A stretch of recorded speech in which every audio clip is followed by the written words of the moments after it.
هاي بناتكم اللي أحلى من بنات سوريا. إيه شو جاب لجاب، أصلا ما حدا بتشبه لبنات سوريا. ما أعتقد أني الفيديو اللي قبله حكينا إنه بنات الرافدين أحلى من بنات سوريا، ما جبنا أصلا هيك الشغلة، فليش تخوطين مصف الاستكان؟ بعدين ما شاء الله عليهن بنات سوريا فدوى قلبهن جمال ودلع وكياتة، يعني ما نزلنا من قيمتهن أبد. يعني انتي ليش مضغوطة؟ بعدين هاي ما شاء الله ولد الرافدين شقد متزوجين سوريات. شو اني ما بعمري قلت ليش ابن الرافدين متزوج سورية، ليش من شنو تشكي بنت الرافدين، ما عندنا هاي السوالف.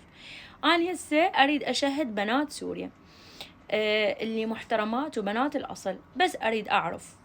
تعالوا ردوا على هذول النماذج، مثل هاي وكواي كتبوا لي تعليقات من بنات من سوريا. ليش مضغوطات؟ يعني بس أريد أفهم من شنو. هسه زوجي أوكي